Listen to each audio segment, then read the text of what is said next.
Good morning everyone. Now we are going to start our today's session. Last session में हमने एक नए part की शुरुआत की थी, थर्ड चैप्टर, उसका नाम था दो बैलों की कथा। बच्चों, उस पार्ट में एक झूरी नाम का किसान होता है। उस किसान के पास उसके दो बैल होते हैं। वो बैलों से बहुत प्यार करता है, उन्हें अच्छा खाना देता है, ना उन्हें कभी मारता पीटता भी नहीं है। और बैल भी उसके बहुत वफादार होते हैं, वो उससे बहुत प्यार करते हैं। लेकिन एक दिन उसकी पत्नी का भाई गया प्रसाद गांव से आता है और उन दोनों बैलों को अपने साथ लेकर चला जाता है। वह उन्हें रास्ते में मारता पीटता है, खाने के लिए रूखी सूखी घास देता है और फिर वो अपने मालिक के पास वापस आ जाते हैं। वो जिस तरह से अपने मालिक से बिछड़ते हैं और फिर वापस आकर मिलते हैं, उस बीच उन दोनों को क्या क्या परेशानियों का सामना करना पड़ता है, वो बात इस लेसन में बताई गई थी, जो मैंने रीड करके आपको एक्सप्लेन करने की कोशिश की थी। उस बीच वो कांजी हाउस में जाते हैं, दूसरे जानवरों को बचाते हैं। आखिर में उन दोनों की नीलामी हो जाती है और वो किस प्रकार से अपने मालिक को वापस मिल जाते हैं। इस लेसन के रिलेटेड कुछ क्वेश्चंस भी दिए गए हैं, जैसे कि सबसे पहला क्वेश्चन है, झूरी की पत्नी ने बैलों के सामने क्या डाल दिया। सबसे पहला प्रश्न है, झूरी की पत्नी ने बैलों के सामने क्या डाल दिया। तो बच्चों, इस प्रश्न का उत्तर क्या होगा? झूरी की पत्नी ने बैलों के सामने क्या डाल दिया। जब गया प्रसाद झूरी की पत्नी का भाई बैलों को लेकर चला गया था, तब वो बैल उससे परेशान होकर, उसकी मारपीट से परेशान होकर उसके मालिक के पास वापस आ जाते हैं। लेकिन उसकी पत्नी यह देखकर गुस्सा हो जाती है और वह बैलों के सामने रूखा सूखा घास, रूखा सूखा खाना डाल देती है। बैलों को झूरी के घर से कौन लेकर गया। दूसरा प्रश्न है कि बैलों को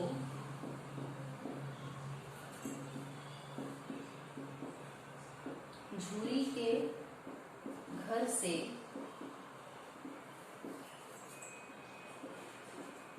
कौन लेकर गया। जो बैल थे झूरी के, उन्हें कौन लेकर जाता है?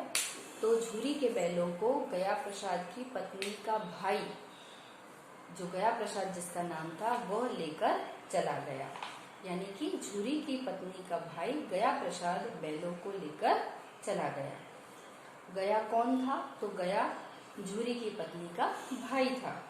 झूरी की पत्नी के भाई का नाम गया प्रसाद था। बैलों को रास्ते में कौन मिला। इसके बाद एक और प्रश्न है, बैलों को रास्ते में कौन मिला। जब बैल गया प्रसाद के घर से अपने आप को किसी तरह से बचाकर भाग रहे थे, तब उन्हें रास्ते में एक सांड मिलता है और उस सांड का वह दोनों हिम्मत पूर्वक सामना करके उसे मार भगाते हैं और अपनी जान किसी तरह बचाकर वह अपने मालिक झूरी के पास वापस आ जाते हैं। उसके अलावा भी कुछ क्वेश्चंस हैं। गया के घर की छोटी सी लड़की ने बैलों के साथ कैसा व्यवहार किया। तो गया के घर में जो छोटी सी लड़की थी, वह बैलों से बहुत प्यार करती थी। वह जब रात में सब सो जाते थे, तब उन्हें खाने के लिए चुपके से रोटी लाकर देती थी। जब बैलों को वहां से भागना था, तब उनकी मदद की उसने, उनकी रस्सियां खोल दी और उन्हें वहां से आजाद कर दिया था। पशु हम मनुष्य से क्या आशा रखते हैं। एक और क्वेश्चन है कि जो पशु होते हैं, पशु हम मनुष्य से क्या आशा रखते हैं। जैसे हम पशुओं से आशा रखते हैं, इसी प्रकार पशु भी हमसे आशा रखते हैं। हम पशुओं से आशा रखते हैं कि वो हमारे घर की रखवाली करे, हमारी सहायता करे, हमारा बोझ ढोए। तो इस प्रकार पशु भी हमसे कुछ न कुछ आशाएं रखते हैं। पशु हमसे देखभाल की, प्रेम भाव की ये आशाएं रखते हैं। दया की, कि हम भी उनकी हमारी तरह उन पर दया रखें। अत्याचार से तंग आकर हीरा मोती ने क्या किया? तो जब हीरा मोती अत्याचार से तंग आ गए तब उन्होंने वहां से भाग जाने का निर्णय लिया। कांजी हाउस में कौन से जानवर थे? तो बच्चों, कांजी हाउस में बहुत सारे जानवरों को बंद करके रख रखा था, जिनमें भैंस, घोड़े, घोड़ियां, बकरा, गधे, इन प्रकार के जानवर बंधे हुए थे।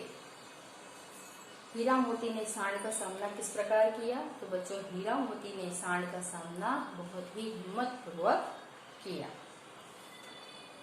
कुछ ब्लैंक्स दी गई है, जैसे कि खाली जगह झूरी का साला था। तो झूरी के साले का नाम क्या था? यानी कि उसकी पत्नी का भाई।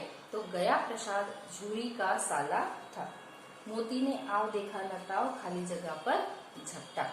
मोती ने आव देखा न ताव और किस पर झपटा? व्यापारी पर। तो आपको ब्लैंक में लिखना होगा व्यापारी। जो मोती था वो व्यापारी पर झपटा। गया ने हीरा मोती के सामने खाने को खाली जगह डाल दिया। गया जानवरों से प्यार नहीं करता था, इसलिए उसने हीरा मोती के सामने रूखी सूखी घास खाने को डाल दी। खाली जगह ने बैलों को कांजी हाउस में बंद कर दिया। रखवालों ने, खेत के रखवालों ने, जो मटर खाने वो लोग खेत में घुसे थे, तब जो खेत के रखवाले थे उन्होंने दोनों बैलों को कांजी हाउस में बंद कर दिया। एक खाली जगह ने ऊंची बोली लगाकर बैलों को खरीद लिया। बैलों को खरीदने वाला एक व्यापारी था, तो इसका अर्थ व्यापारी ने ऊंची बोली लगाकर उन दोनों बैलों को खरीद लिया। झूरी कौन था? आपके पास 3 ऑप्शन है, मजदूर, किसान या दोनों। तो झूरी एक किसान था। दोनों बैल किस खेत में घुस गए? तो बच्चों, आपको 3 ऑप्शन दिए हैं, चने के, मटर के या गेहूं के। तो जब हमने लेसन रीड किया था तो उसमें आया था कि मटर के।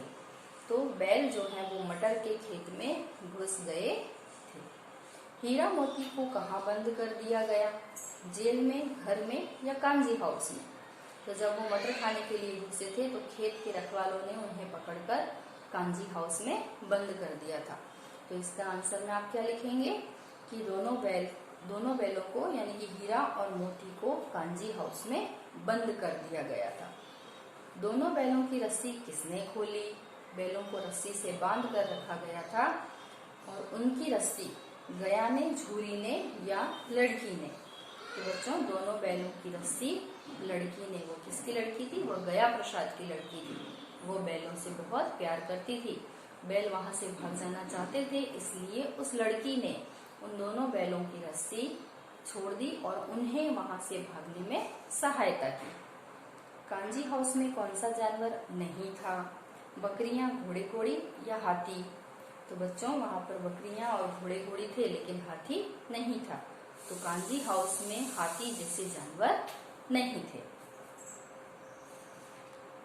बच्चों, कुछ वाक्य दिए गए हैं यहाँ पर। उन वाक्यों के क्रम उलट सुलट करके लिखा गया है। हमें उन वाक्यों को अरेंज करके वापस से रीराइट करना है। जैसे कि एक वाक्य दिया गया है, अपने बैलों से प्यार था बहुत झूरी को। इस वाक्य को पढ़ के उसका अर्थ हम स्पष्ट नहीं कर सकते। उसे अगर जब तक हम सही क्रम में नहीं लिखते हैं तब तक उसका अर्थ स्पष्ट नहीं होगा। तो इस वाक्य को अगर हम सही क्रम में लिखना चाहें तो उसे कैसे लिखेंगे कि झूरी अपने बैलों से बहुत प्यार करता था। अभी इस वाक्य का अर्थ बिल्कुल स्पष्ट होता है। एक दूसरा वाक्य है, अब आजाद थे हीरा मोती। अभी इसका अर्थ हमें बिल्कुल स्पष्ट नहीं हो पा रहा है। इस वाक्य को हम कैसे लिखेंगे? तो इस वाक्य को हीरा और मोती अब आजाद थे। इन शब्दों का हमें क्रम उलट पुलट करना है और वाक्य का अर्थपूर्ण बनाना है। तो हीरा और मोती अब आजाद थे। ये वाक्य कैसा बन जाता है? अर्थपूर्ण बन जाता है। गया डर रवि कर देख तुम्हें। ठीक है, इन शब्दों को सुनकर हमें उसका अर्थ स्पष्ट नहीं हो रहा है। इन्हें अगर हम योग्य क्रम में डालना चाहें तो रवि तुम्हें देखकर डर गया। ठीक है, रवि तुम्हें देखकर डर गया। ये वाक्य पूरा अर्थपूर्ण होता है और जिसका अर्थ समझ में आता है। एक छोटी सी लड़की थी घर में गया के। इस वाक्य को सुनने पर उसका अर्थ स्पष्ट नहीं है। इन्हें हम योग्य क्रम में डालेंगे और योग्य क्रम में डालने के बाद इसका पूरा वाक्य क्या बनेगा? तो गया के घर में एक छोटी सी लड़की थी। और इस तरह से इसके क्रम सही करने पर हमें इस वाक्य का अर्थ भी बिल्कुल स्पष्ट होता है। रही है जा स्कूल सरिता। क्या इन शब्दों को सुनने पर इसका अर्थ स्पष्ट हो पा रहा है? तो नहीं। तो हम इन्हें योग्य क्रम में डालेंगे कि सरिता स्कूल जा रही है। अभी इन शब्दों का क्रम बदलने से हमें इस वाक्य का अर्थ बिल्कुल स्पष्ट हो रहा है कि सरिता जो है वो क्या कर रही है? स्कूल जा रही है। इन शब्दों को इस तरह से क्रम में जोड़ने से हम जो वाक्य है उसको हर सही तरह से लिख सकते हैं और उसका अर्थ बिल्कुल स्पष्ट कर सकते हैं। बच्चों, कुछ मुहावरे दिए गए हैं। उन मुहावरों को सबसे पहले हमें उसका अर्थ स्पष्ट करना है और उसके बाद उसका वाक्य में हमें अमल करना है, वाक्य को बनाना है। जैसे कि हाथ फेरना। ठीक है, जूरी जो था वो क्या करता था? अपने दोनों बैलों यानी कि हीरा और मोती पे हाथ फेरता था। तो हाथ फेरना इस मुहावरे का अर्थ होता है प्यार करना। झूरी जो है अपने दोनों बैलों से बहुत प्यार करता था। लेकिन आपको एक बात याद रखनी है कि जब हम उस मुहावरे का वाक्य में प्रयोग करते हैं तो उस मुहावरे का अर्थ प्रयोग नहीं करते, लेकिन जो मुहावरा होता है उसका प्रयोग करते हैं। तो हम वाक्य बनाकर लिखेंगे कि झूरी अपने दोनों बैलों पर या तो झूरी हीरा मोती पर हाथ फेरता था। इस प्रकार इस मुहावरे का अर्थ होगा। जल भुन जाना। जल भुन जाना का अर्थ होता है नाराज होना यानी कि गुस्सा होना। झूरी की जो पत्नी थी उसने जब दोबारा दूसरे दिन देखा कि हीरा मोती गया प्रसाद के घर से लौटकर वापस आ गए हैं तो वह जल भुन गई यानी कि नाराज हो गई, गुस्सा हो गई। तो अगर हम इस मुहावरे का वाक्य में प्रयोग करना चाहें तो हम ये लिख सकते हैं, हम ये कह सकते हैं कि झूरी की पत्नी हीरा मोती को वापस देखकर जल भुन गई यानी कि नाराज हो गई, गुस्सा हो गई। उसके बाद आव देखा ना ताव यानी कि इधर देखा ना उधर। ठीक है, जब बैलों ने सांड को रास्ते में पाया तब उन्होंने आव देखा ना ताव और सीधे उससे लड़ाई करके भागने लगे।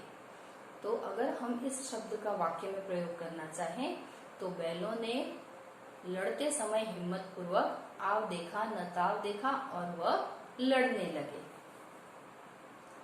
उसके बाद जान के लाले पड़ना। जान के लाले पड़ना यानी जान बचाकर भागना। जब कोई मुसीबत में पड़ जाता है और वहां से भागने का प्रयास करता है तो उसे कहते हैं जान के लाले पड़ना। और इस मुहावरे का अगर हम वाक्य में प्रयोग करना चाहें तो हम ये कह सकते हैं कि हीरा और मोती के जान के लाले पड़ गए यानी कि वह अपनी जान बचाकर भागने की कोशिश करने लगे। 9-2-11 होना। 9-2-11 होना यानी बच्चों गायब होना, वहां से पलायन होना, वहां से चले जाना। तो हम इस वाक्य का प्रयोग इस प्रकार कर सकते हैं, इस मुहावरे का प्रयोग इस प्रकार कर सकते हैं कि हीरा मोती ने मटर के खेत में रखवालों को देखकर वहां से 9-2-11 हो गए यानी कि वहां से भाग गए। तो इस प्रकार जो मुहावरे दिए हैं उनका सबसे पहले अर्थ स्पष्ट करना पड़ता है और उसके बाद उसका हमें वाक्य में प्रयोग करना पड़ता है। तो बच्चों, अगर होमवर्क में आपको क्वेश्चन आंसर्स मिलते हैं तो ये वीडियो की मदद से या तो फिर जो नोट्स मिलते हैं आपको, उन नोट्स की हेल्प से भी आप क्वेश्चन आंसर्स क्लियर कर सकते हैं।